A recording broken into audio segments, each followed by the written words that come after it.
You are listening to the Hey Kids Comics Radio Show, broadcast through the facilities of Trent Radio on 92.7 CFFF-FM in Peterborough, Canada. Hey kids! Look, up in the sky! It's a bird! It's a plane! It's dance off, bro! Me and you! Hello and welcome to Hey Kids Comics. I'm Dan Collins. Hey there, this is Martin Bruda. Chris Gilpin. I'm Adam Bishop. I'm Chris Ellis. I'm the Hey Kids Comics Desperado.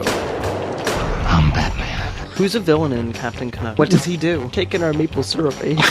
I'm gonna chuck my hockey puck in my beer bottle at you. Take off, you hoser. Gwenpool, Spider-Gwen, the whole heat and stuff. This is gonna be worth a few bucks.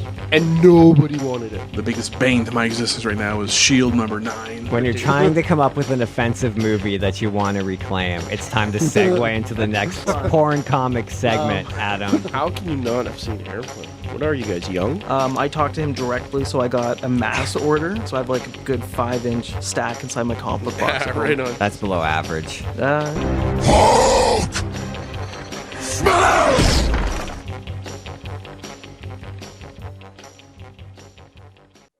Ladies and gentlemen, welcome to the Hey Kids Comics Radio Show. I am one of your hosts, Martin Bruda, and with me in no particular order, and they're going to mess this up, is... Adam Bishop. Chris Ellis. Chris Gilpin. That was actually insanely smooth, fellas. Smooth. Considering we didn't set it up before this time. Considering there was no practicing, that was insanely smooth. How's everybody today? Good. Good. Glad it's Friday. Yeah. Yes. Friday, baby. We know that, we can see the gray and stuff and the age and things and, crotchety and stuff like this. The eyesight's going because I'm older.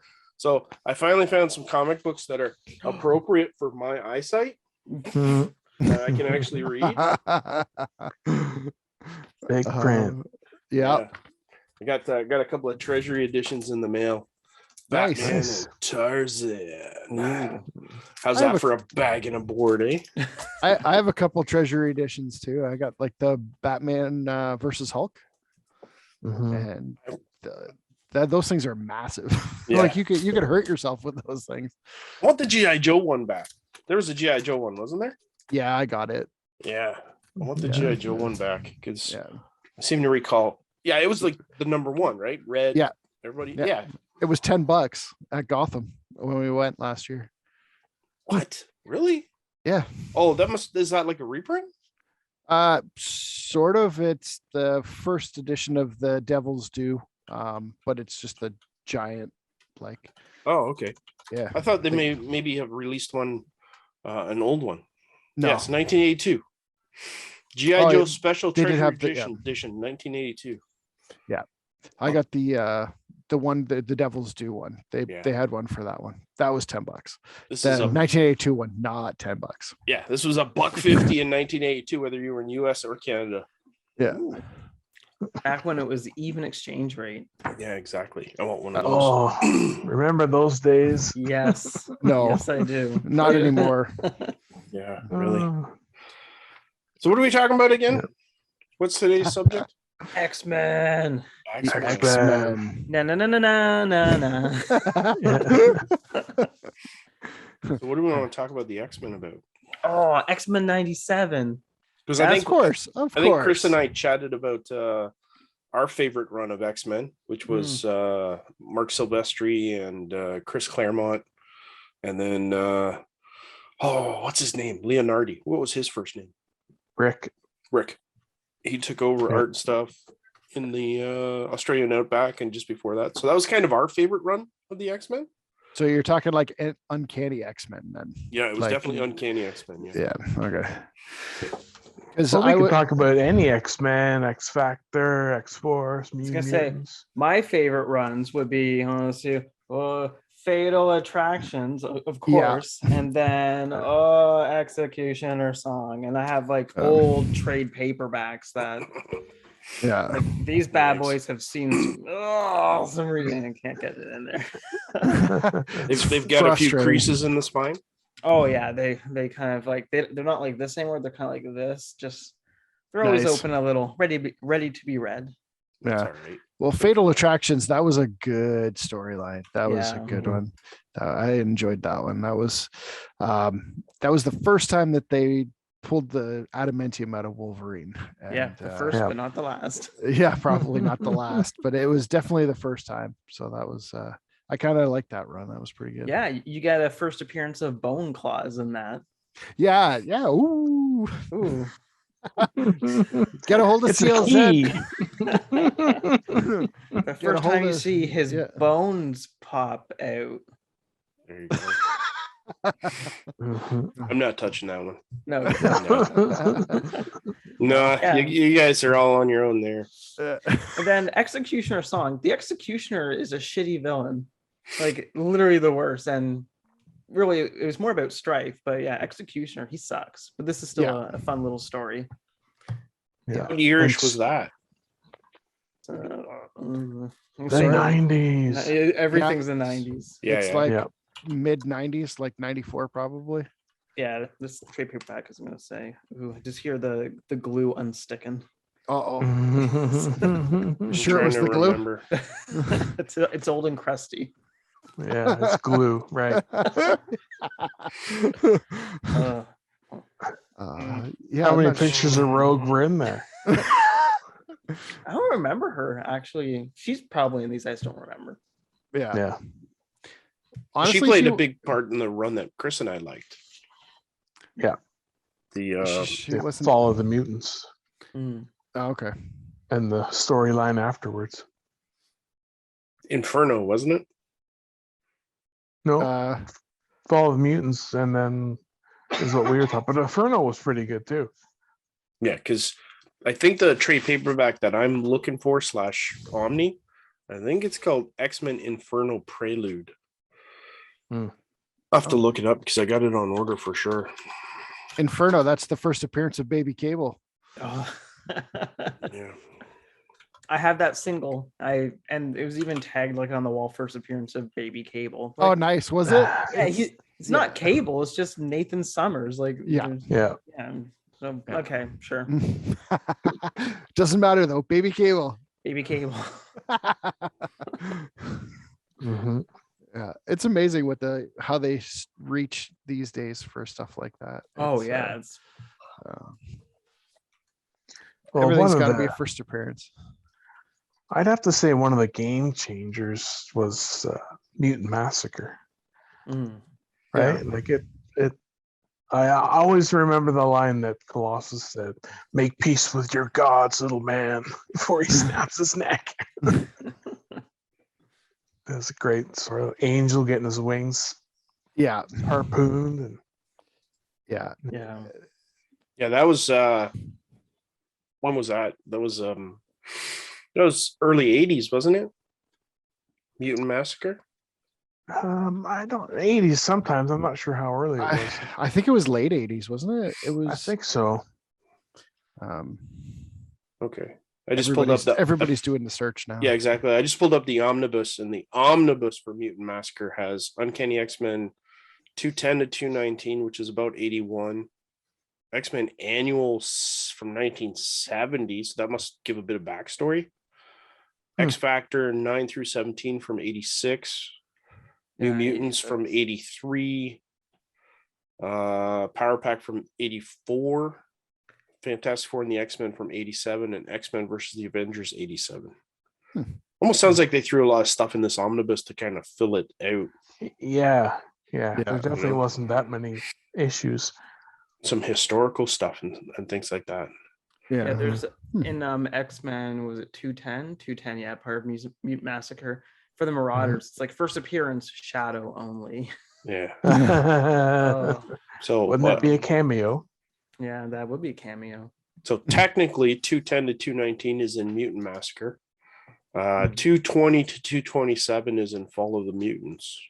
And then the one that I'm talking about is X-Men Infernal Prologue, and it starts at Uncanny X-Men 228 to 238. It's interesting that those one, like the 228, I'm just looking them up in my CLZ here, that they're not actually listed as Inferno. The first one that's listed as Inferno is 240. Yeah. Well, I'm sure. Yeah. Well, this is Infernal Prologue, right? So this is before Inferno. Yeah. But this is, like I said, for whatever strange reason, like because these omnibuses are kind of picking and choosing bits and pieces from the storyline to like talk about, like try to make that a coherent Fall of the Mutants and Mutant Massacre.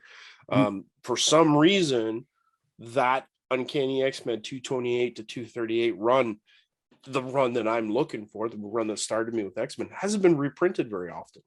Oh no. You know, it's missing. So this Inferno Prologue is like, oh, I gotta get this. Because this is literally, you know, my favoriteest part of Uncanny X-Men. So I'm looking forward to this. Other than that, I get most of my Marvel reprints and stuff in the Epic collection. So I think I've got a few Uncanny X-Men to pick up there. I think I got a few holes there. I picked most of mine up at dollar bins at the Comic Cons.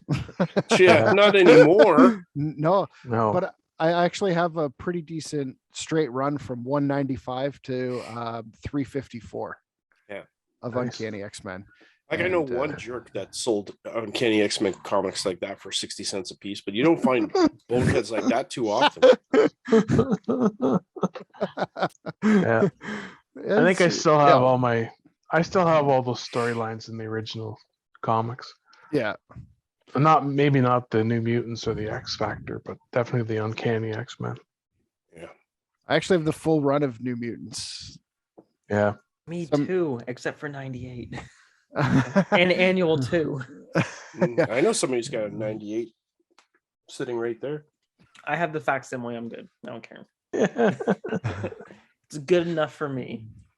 Yeah, I got a couple of comics I want to go send in graded, and that's one of them.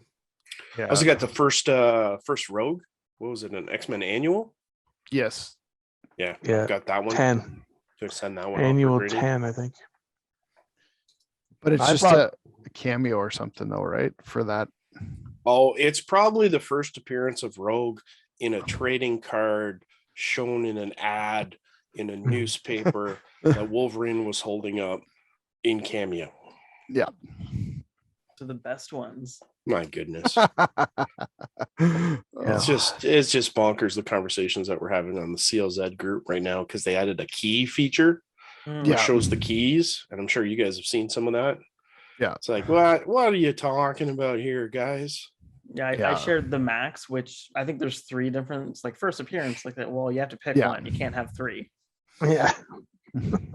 Well, to be fair, the one is just a variant cover. It's a variant cover, right? Because it was the black and white cover for Darker Image. Yeah. I have the black and white, or I guess it might be silver. I can't remember, and then I have the standard cover as well. Yeah. So, did any of us read X-Men in the sort of heyday, the pre Giant Size X-Men #1? Any of us go back that far? Yeah, no. I know you were a young whippersnapper, but no, I've read a few of them. Yeah, I've got a bunch I still need to read, but yeah, like I had a bunch in that run that I sold recently, but yeah, I wasn't X-Men back then fan, original, old school.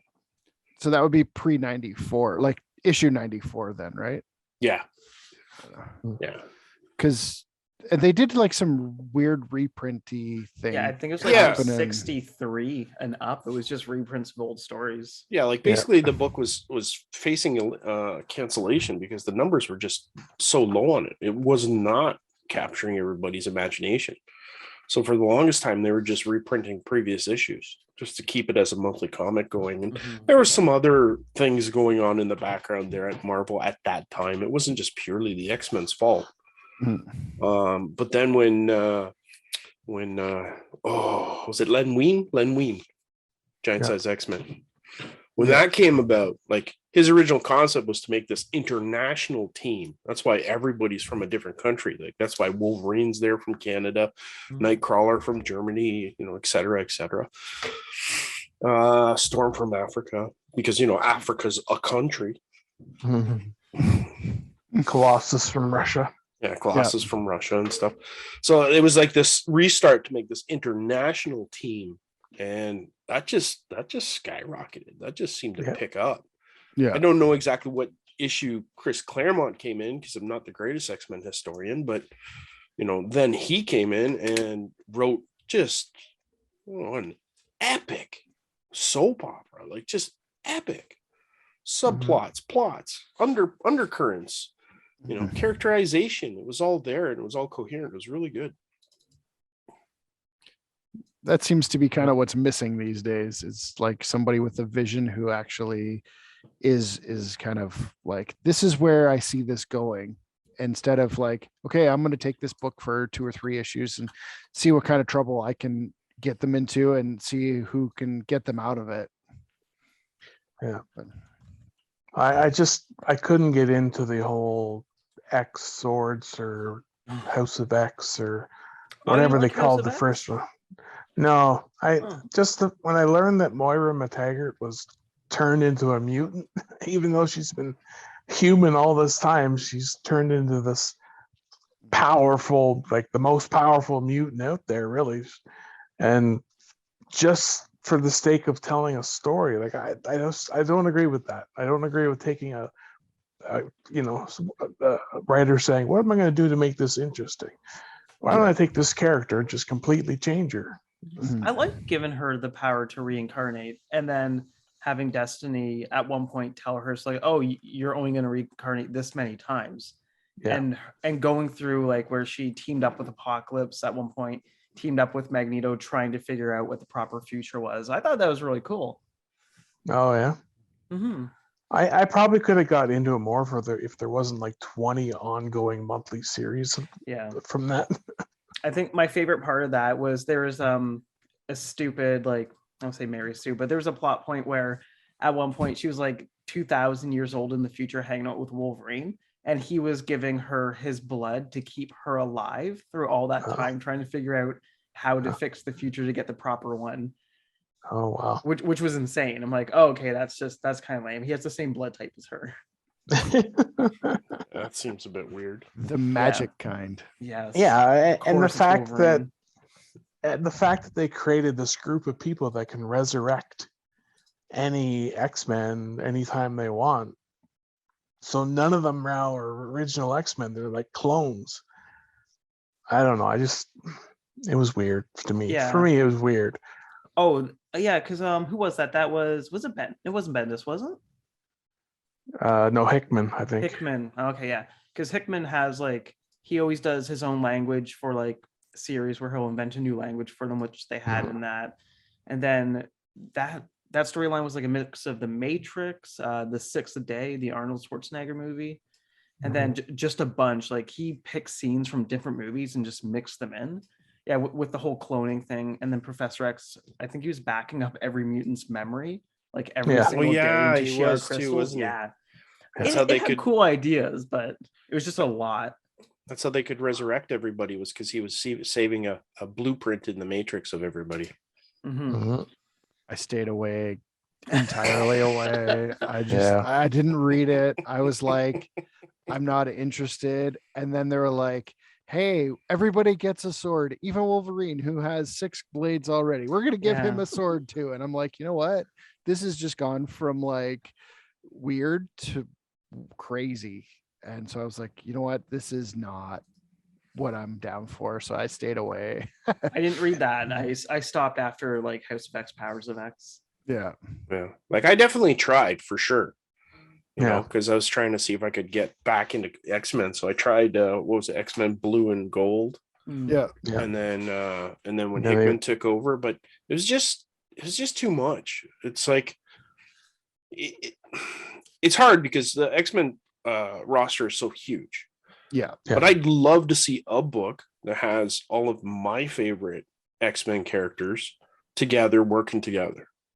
Yeah. You know, but how do you accomplish that? Because my list of who I would want on the team has got to be different from your list or Adam's list or you know, other Chris's list. Like it's got to be different. So yeah, it's kind of tough to get that dream roster when there's so many characters to choose from, and really good characters. Yeah, it really depends on what time you read too. Like, what time that you actually were reading the X-Men comics as to what team was existing at that time and who was on it and who you liked. And so I think that there's it could be anybody, right? You're right. Like anybody's mix would be exponential at who would pick what team, right? Yeah, as long as long shots on the team, I don't care.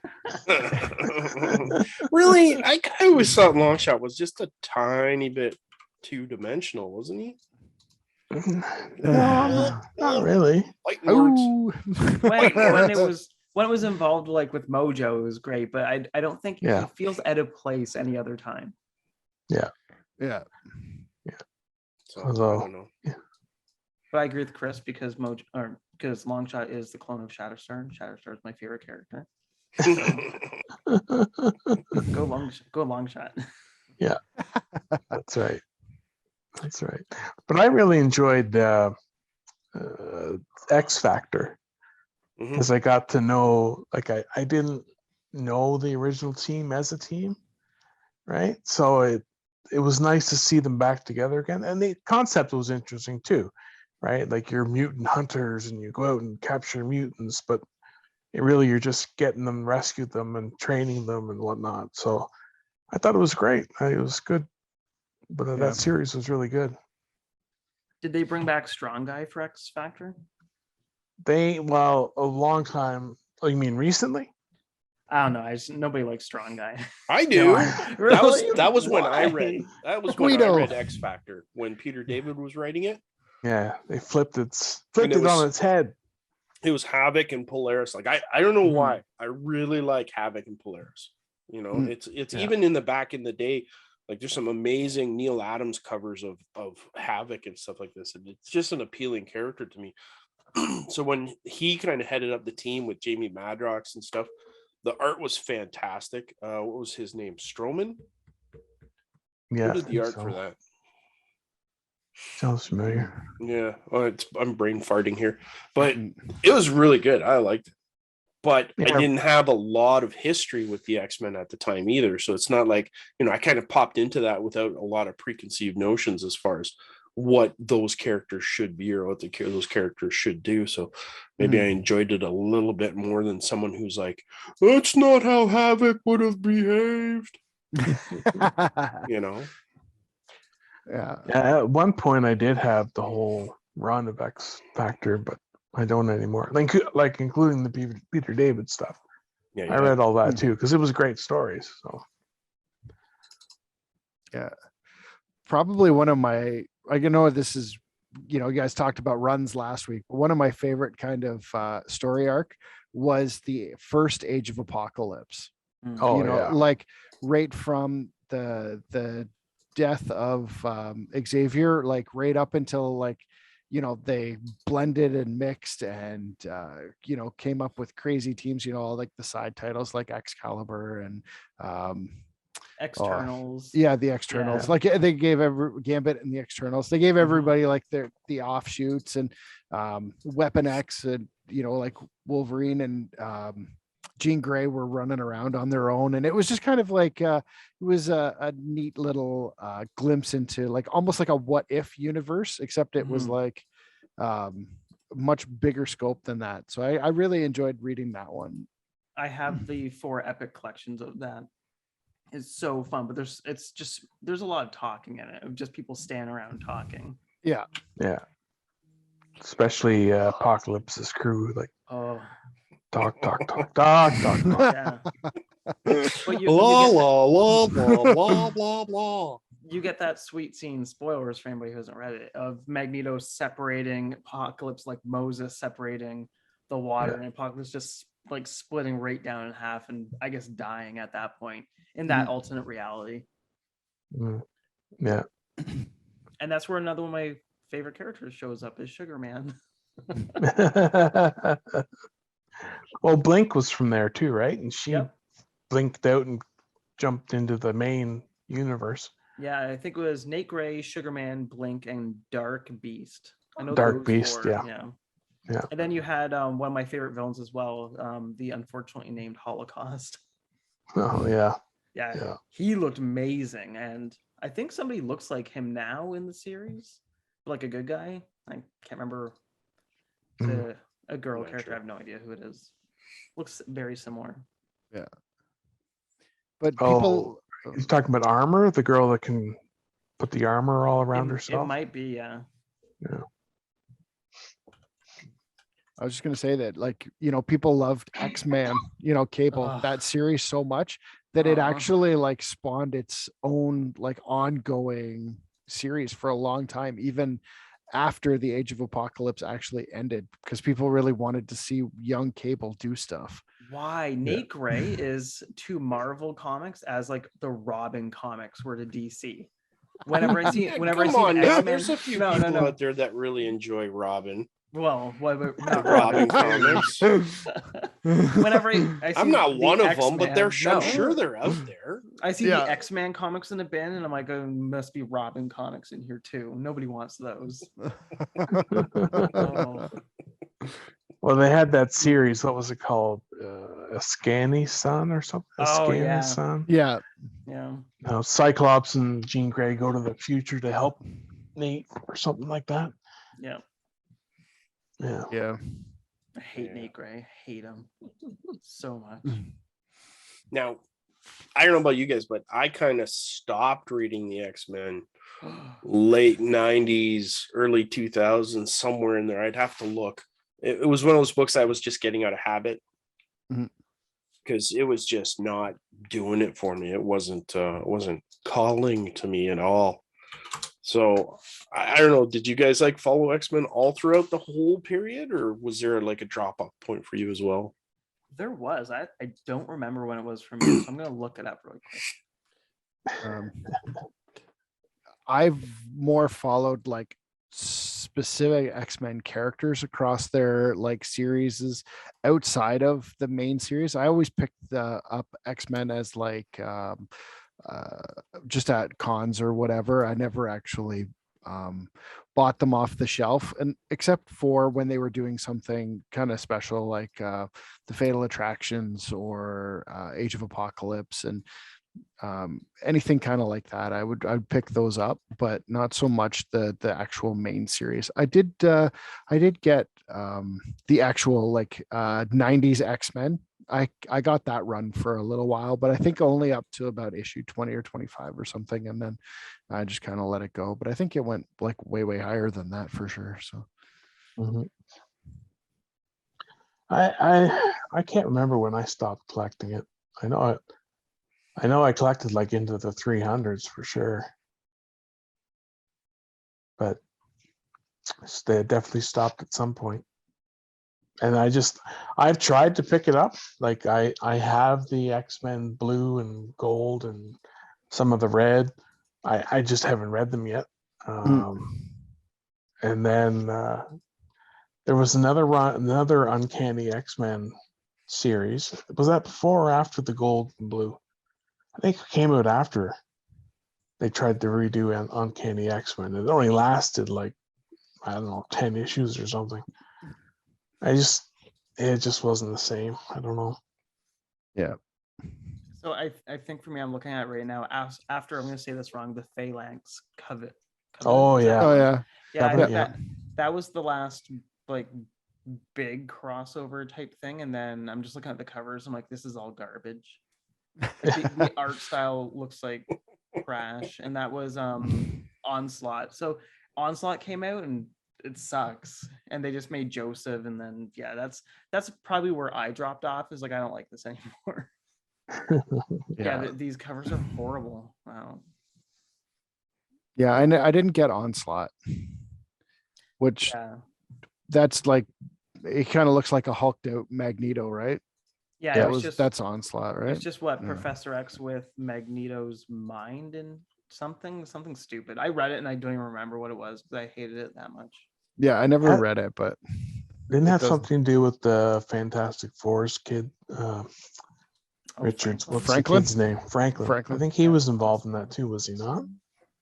He was for Onslaught Reborn. Oh, okay. Yeah. All right. He might have been for the original one, but I don't remember. That's when he brought back like Captain America and all the people who died, and brought back Onslaught with them. Yeah, they were living in like a bubble universe or something like that. Yeah. That he created. So after Onslaught, really nothing happens until House of M, and then that's like where X-Men got good again. So you have probably, I don't even know how many years that is, but yeah, I'm just looking like, no, House of M is amazing, but yeah, between those two, nothing. Yeah, I read House of M, but I didn't read the Onslaught stuff. So there was just something about Onslaught that didn't pique my teenager wallet. No. Yeah. So the one series I regret not getting into is what they call it, the New X-Men. New X-Men. That's what it's called, right? No. Yeah, they did have the New X-Men. Yeah. They had Extreme X-Men, New X-Men. They had all these like weird.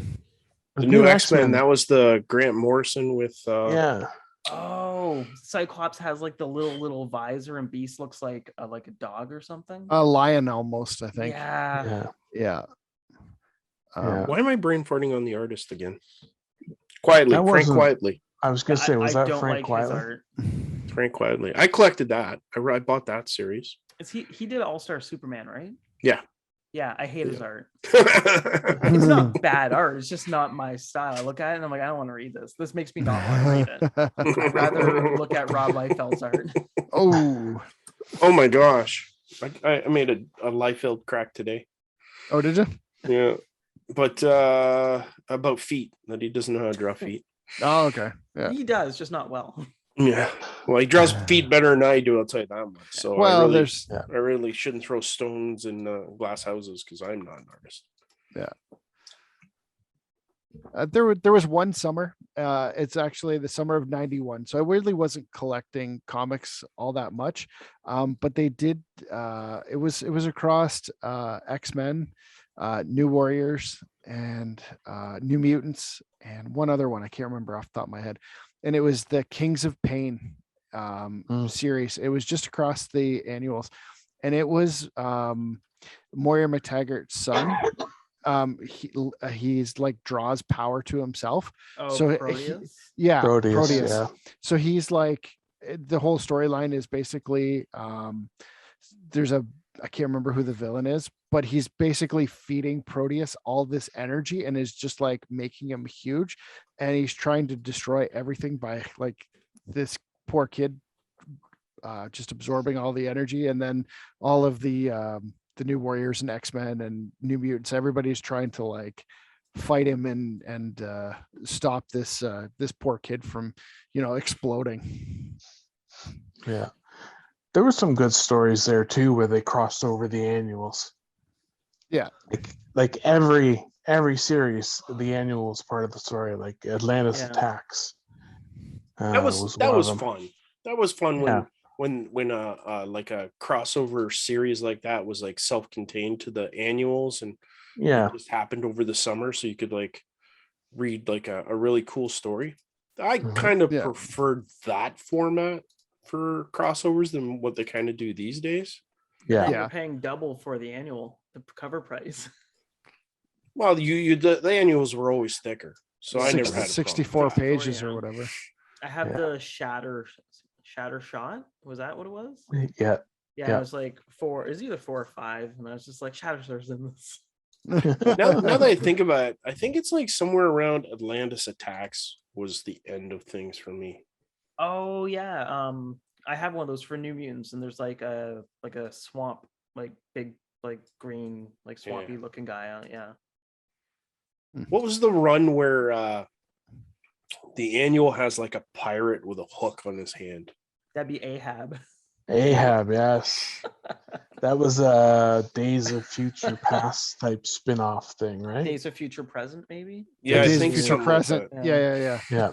Now, funny story, the local convenience store had a comic book spinner rack, and that spinner rack was full of that annual.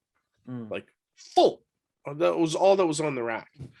And my sister ended up becoming really good friends with the proprietor family there.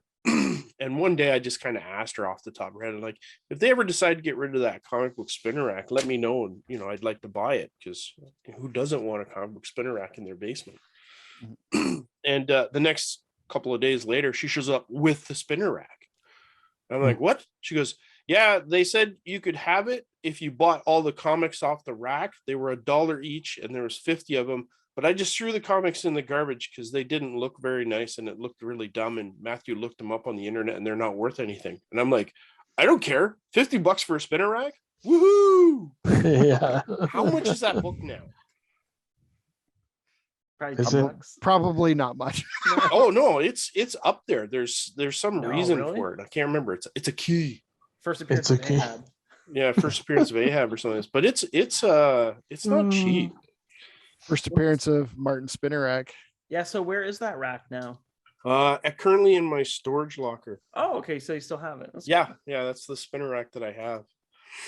Yeah, I kept it for sure. X-Men annual. I'm not looking on eBay to find that annual. No, that's not me. Oh, here it is. The rack $6.30 right now for a near mint copy somebody's asking for.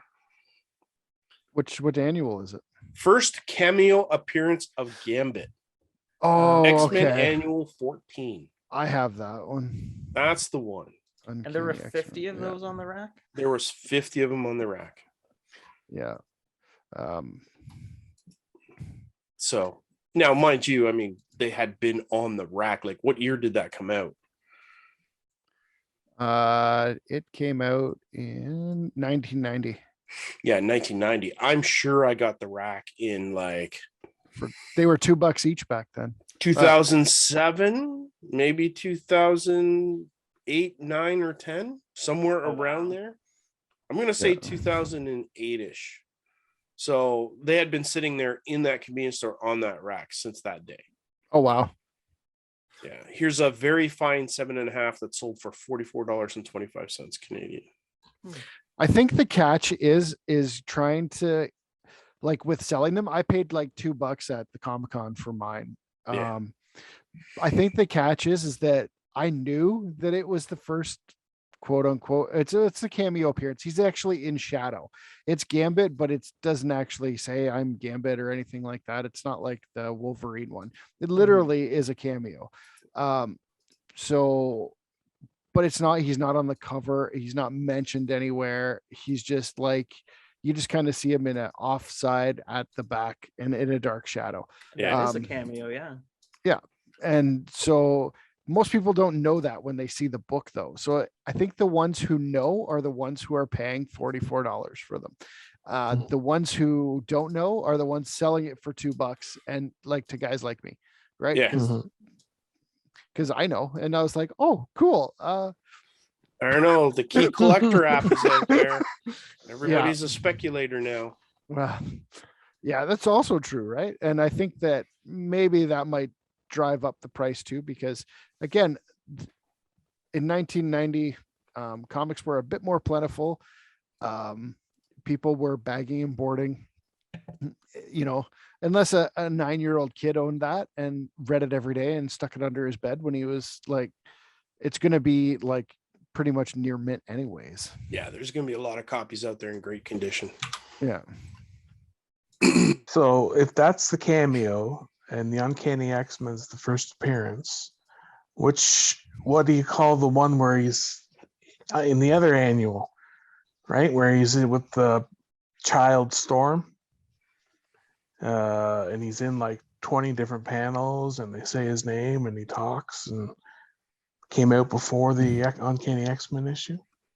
No idea. What issue is that one? That was one of the annuals. That's what they fight over, the fight over the first appearance of Gambit, because it came out before the Uncanny X-Men issue. I remember the first appearance being, it was him on the cover, right? Like walking with someone. Maybe I'm probably walking with Storm. Yeah, Child Storm. Yeah. Because the annual came out a couple weeks before that. And it was part of one of the days of, it was part of a storyline anyways. But Gambit was definitely not in the shadows. He was right out there talking and stuff. Oh, I don't know. That was I could be X-Men. mistaken as well then, but It was X-Men 266 where he's on the cover with Storm. Yes. that's the cover. Yeah. I don't know. I just can't play the whole key game. I just No, me neither. It's not it's worth it. too much. I just work here. I don't know. It's just too much. I'm like, no, that's not how that works. What about Pizza Dog? Isn't he a big thing right now? Yeah. That's Pizza Dog. I'm out of the loop. It was something we were joking about at Wings the other night. Yeah, there's a really good run of Hawkeye where he buys a tenement building and he lives in it along with all the people that are renting, and it's less superhero and more fun and comedic, and he gets a dog, and this dog eats pizza or delivers pizza. I can't remember the details. So that's Pizza Dog. It's just his pet dog, right, in this apartment building, and now all of a sudden it's a key because it's the first appearance of the dog who ate pizza Dog. I'm like, what? Wow. Are you serious? This is a thing?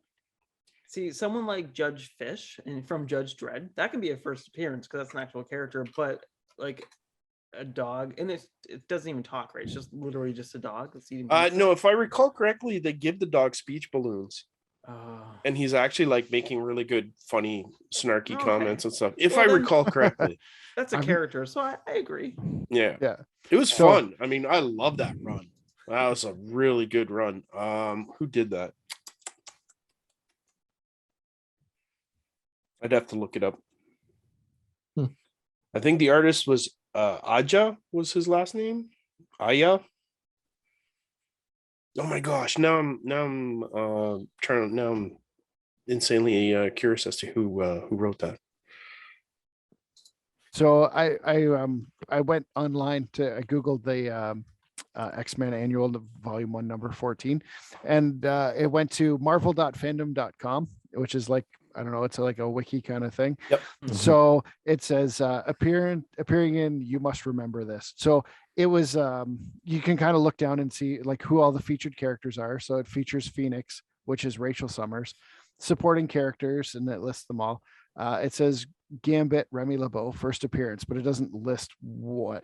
But then as you scroll down, it says future Franklin Richards. It's his death issue. So Franklin Richards dies in that issue.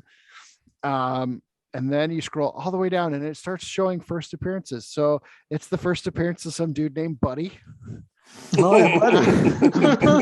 It's the first of, it's the only appearance of some dude named Phil. Oh, Phil. Yes. Yeah. I miss Phil. I miss Phil. It's the first appearance of Prospect Park. Oh. For a location. Yeah. And nobody gives two flying craps about Prospect Park, I'm sure. So yeah, okay, so it says at the X-Mention Gambit, first true appearance, not a cameo, and the young Storm. So you're right, Chris. This is what the issue you were talking about. It's the first true appearance, not a cameo, and the younger Storm arrive and survey the damage that blah blah blah. Yeah. So you were right. I made a mistake, but so I guess people haven't realized that it's. Oh, they know, but they say 266 is his first appearance, and that annual is just a cameo. Okay, so it's the Hulk 180, 181. Yeah. Well, even worse though, because he speaks and he's in multiple panels, and they say his name, and it's like, how is that a cameo? Yeah. Who was the artist that drew that issue? Let's see. Writer was Chris Claremont, penciler, colorist, letter editor. I think it was Silvestri. Doesn't list the artist. I'm sure it does. Oh, the cover was Art Adams. Yeah. It says so was the interior. Okay, yeah. So yeah, it actually says art by Arthur Adams. Yeah. So, You did the interior? Yeah. Oh wow. I knew the answer of 266. Oh, is that why you asked? No, of the annual, yeah. Oh, of the annual. Yeah, okay. Yes. Annual. Okay, yeah. I was about to yeah, I gotcha. Yeah, because that was Jim. Was it Jim Lee on 266? Probably. Yeah, actually I think so. I don't know. I should know these questions. The answers to these penciler questions. was Michael Collins What? Really? He was the Yes. artist. for 266. No. That's Really? what Marvel.com says. Marvel.com. I'll tell you here in a second. Here, 266. It says art was Andy Kubert and Pat Brosseau. Maybe a penciler is different. Yeah, the penciler was Mike Writer was Collins. Chris S. Claremont. Interior Yeah. penciler Michael T. Collins. Inker Joseph Rubenstein. Letterer Patrick Boissel. And colorist was Brad Van Acta. Yeah, but it says art by Andy Kubert and Pat Brosseau. Yeah, the cover's Andy Kubert for sure. It's signed. That's the one where he's standing there with young child Storm. It doesn't. She doesn't look like a young child. No, that looks like. Well, I mean, 17, 15, 14. Yeah, probably. But like, what's funny about if that's the case, by the time because she's way older than that, like in the regular run, right? Like she's not a child, so that would put like Gambit like 50. No, she was turned into a younger version. Okay. Right after the Outback, I believe, storyline. Okay. They thought she died, but I can't even remember how she became a child now. I want to say it was that weird character, the nanny or something like that. The big egg. The nanny. You know what I mean? You know what I mean? No, I don't. No, I mean, the nanny is actually a legit character. It says the nanny and the orphan maker finally almost located Storm again. Yeah. Yeah, I think they had something to do with making her young. The X-Men thought she died, and then she came back as this child. Like she was young, very young. Mm-hmm. And then she met up with Gambit. Magneto's probably in the corner, be like, "Can I have some of that youth, please?" Yes. Yeah. Or the Vulture. Yeah. That guy was like 110. Okay, sorry, that's Spider-Man. That's off topic. Yeah. Speaking of age, I've been reading stories. I'm not reading the books, but how Mystique and Destiny are a couple. Mm-hmm. But I remember Destiny as being very, very old. Is that not the case? When she took off her mask, she was like an old woman. I'm positive she is. Yeah. I've never seen her without a mask on. I know they were close. I know they were like lovers. partners almost. Yeah. Yeah, like it just struck me as weird because there's a bit of an age difference there. Although Mystique, you don't really know what age she's at, right? Because you can change your appearance. So I didn't read it off the Wikipedia and see what's going on there. Maybe they de-aged Destiny. Oh, the ages, nothing lines up. I think. Yeah. I remember reading that Wolverine dated Squirrel Girl at one point, and someone did the math. Someone did the math in the comics, being like, "Wait a second, you would have been this old when you were like going out with Squirrel Girl," and there's like, oh. Well, he's like 200 years old or something. He was born in like 1800. So it doesn't matter for him, right? Yeah. Pretty much everybody is way under his age bracket. Oh yeah. So here's a trick question that I just kind of found the answer to, so I look smart. Okay. You have to quiz us. Don't give us the answer right away. The original Uncanny X-Men. Okay. Right? It was originally called X-Men. Yes. Yeah. The first time it is on the cover as Uncanny X-Men is not actually when the Indicia, whatever you pronounce it, actually changed the title to Uncanny X-Men. So do you know when was the first time Uncanny X-Men appeared on the cover, and do you know when the title officially changed? I'm going to say it was during the reprints. I think so. Yeah, I think it was early, like 100 or 101 or something like that, was it not?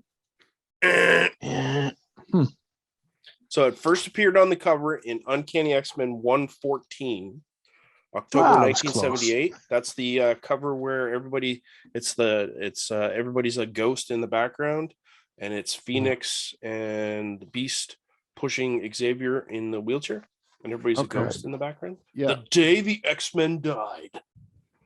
That's the first time it appeared on the cover. Oh, here's a quiz, Martin. What was it called before that? It was just the X-Men. All new, all different X-Men. There you go. All new, all different. But the actual issue where they changed the title to Uncanny X-Men is Uncanny X-Men 142, 1981. So even though it appeared on the cover, that was the first time they actually changed the title name, was 142. So after Days of Future Past. Yeah, so that's a long run to have it on the cover without it being officially the title. Even 114 to 142. 143 doesn't say Uncanny because it says Merry Christmas. Yeah, a couple of them. Yeah, a couple of them. Uncanny's not on the cover because it's like, Double something size, else, or they wanted to move the logo up so there'd be like king size annual and silly things like that, or they wanted to show off somebody's boobies a little bit more or whatever. I still gotta get these Alpha Flight issues. Which one's the 120 Chaos in Canada, and whichever one is the first Guardian. We got that wrong last time. I think it's 120, isn't it? That's 120 is it's 109, first appearance of Vindicators. Oh, Guardian. you're right. Yeah. Except that wasn't his name. He had a different name. I can't remember what they called him in that issue, but it wasn't. Weapon Alpha. Yes. Weapon Alpha. And then in 120, I think it was 120. Did I say 120? It's 120, yeah. Is the actual Alpha Flight team appearance, Chaos in Canada, with the rest of the team. That one I have. I have 120. Yeah. I don't have 121, which is the. And just to call back, it's Hawkeye by Matt Fraction and David Aya, or Aja, however you pronounce it, AJA. And there's a omnibus coming out shortly with all that. That is a really, really good run. That was a fun run of comics. Wasn't there an Alpha Flight crossover with Wildcats? I don't know about Alpha Flight. There was X-Men for sure, yeah. Yeah, Alpha Flight had Alpha Flight and the Micronauts. No, X-Men and the Micronauts. Oh, okay. X-Men and Alpha Flight. Yeah, I don't know. If only I could, type it here so I look smart. Alpha. Was Well, they had ever really that popular? They had Wolverine and Witchblade, was it? Witchblade? There was a whole series. There was a whole series of crossovers between Marvel and Top Cow. Yes. What was it called? War Games? Maybe not War Games. What was it called? I know I've seen the issues. Alpha Flight appears in an episode of the X-Men cartoon. Yeah,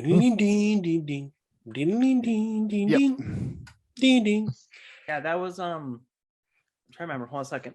Let me, because I have my props this time. Let me just pull out these DVDs and then take a look. If you're gonna buy these, do not buy season 5 because that's when they ran out of money and had a different animation studio do it, and it looks like garbage.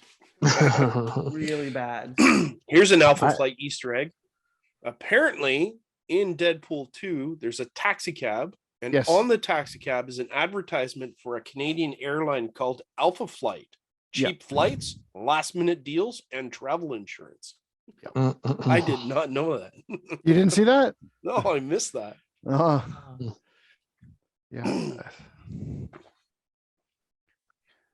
I guess in the second run of Alpha Flight, they have, I don't know if it's the first appearance of Big Hero 6, but Big Hero 6 crosses over into Alpha Flight at some point in the second run, like in volume 2. Right on. Yeah, when the movie came out, that issue took off. Yeah, but I can't remember what issue that was. That's because we are highly intelligent, evolved humans. We don't have brain lapses at all. What? No, not at all. Huh? And the worst part is that I have the run, so I'm actually going through looking at the covers like right now. So I'm trying to find it. It's like I'm what? looking at what was it, 218 of Uncanny up to 224. It's just long shot like on all the covers. 227 as well. So he had a big run with them at one point. Mm-hmm. Yeah, he was part of the main team for a little while. So, but like, I don't look when I see Longshot, I don't think of X-Men. Like he's part of the X universe, but I just don't see him as an X-Men. No, him and Dazzler were on the team for at the same time for a long. Yeah. Some issues. Yeah. Oh, so we got excuse me, there was enthusiasm for you. So wow. We got about 2 minutes left. Yeah, we got about 2 minutes left here, lad. So I'm not sure if any final thoughts on the X-Men. Not that we had any coherent thoughts for the last 48 minutes, but I am excited and extremely worried for X-Men 97. Right. Yes. I X-Men agree. 97. What's X-Men 97? X-Men 97 is the reboot of the 1990s X-Men cartoon show, picking off where it ended. Where it ended was Lalandra takes Professor X into space because he's dying. Or did he die? Did she take him away? I think she took him away. But yeah, I'm always the outspoken person saying I hate the MCU going into everything, and I'm super worried about this cartoon show because even seeing the Spider-Man cartoon show that was out, Groot was in it, Doctor Strange was in it, all the MCU characters are in it. I'm like, I don't want that. I just want X-Men. Yeah. I am Groot. Oh, yeah. So that'll be a Disney Plus original, right? Yeah, Pirate Bay. Yeah. Pirate Bay. What are you talking about, Pirate Bay? I pay for Disney. Oh, you do? Okay. Oh man, I watch so much of the Disney Channel versus like other streaming platforms. It's like, yeah, they take my money. I have the trial. My Xbox is like, it's a perk this month, and I'm like, I'm good. I get episodes of Hill Street Blues on Disney no idea what Plus. that is. On Disney Plus? Yeah, because they have the stars here in Canada. So everything that is Hulu in the US is on Disney Plus in Canada on their stars bracket. So if I'm not mistaken, like Space 1999, UFO, like all this really cool stuff. Where's that in Amazon Prime? Yeah, we were watching a bunch of fun stuff there with the kids on Star. MASH and stuff. Those X-Men cartoons are on there. The really, really horrendously bad Spider-Woman cartoon is on there. We didn't watch it yet. Like it's like somebody watched the old Spider-Man, Spider-Man. Yeah, that's whatever. The cartoon that was drawn in Canada. They looked at that and went, "Wow, that was a big budget. What can we get under that? Can we slide under that level? Oh can man, we get under that level and make a Spider-Woman cartoon?" Oh, it was bad, eh? That's not good at all. At least she was in her costume though. She didn't have like a weird costume. Well, gents, that is indeed it for today. We have successfully wasted everybody's time here, incoherently talking about Uncanny X-Men. You would think that we liked it, maybe. Who knows? But if you want to catch previous episodes, head to heykidscomics.ca, and that's about it. Enjoy. See ya. Bye. You have been listening to the Hey Kids Comics radio show broadcast through the facilities of Trent Radio on 92.7 CFFF-FM in Peterborough, Ontario, and available as a downloadable podcast at www.heykidscomics.ca and at www.firstcomicsnews.com. Promotional consideration for the show was provided by no one. Are you kidding me? We couldn't get advertisers if we tried. Wardrobe for our hosts was provided by Joe Nerds in Whitby, Ontario. They don't know that fact, but that is where we get 90% of our clothes from. No animals were harmed in the making of this radio show. Marty tried, but allergies won't let him get too close to Sam's cats. The views and opinions expressed by Sam are solely his own and do not necessarily reflect the views or opinions of the rest of the hosts, as we all like The Walking Dead TV show. The Hey Kids Comics radio show is a Quinn Martin production and copyright Hey Kids Comico. Rebroadcasting in part or in whole of this show is forbidden, but really, who would want to anyway?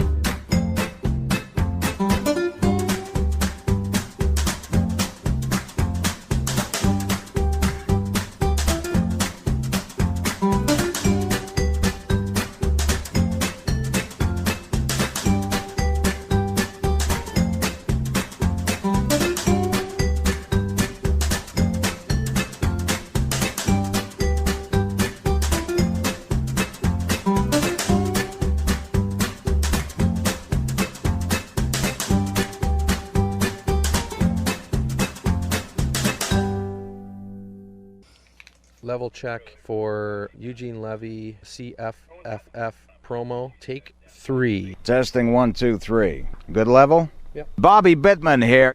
I always listen to Trent Radio 92.7. I love this guy, really do. You do one more of those? Sure. What was wrong with that one? Nothing. I just was, the level was a little high. Okay. Hi, this is Bobby Bittman. When I'm in the Kawarthas, I listen to Trent Radio 92.7 FM.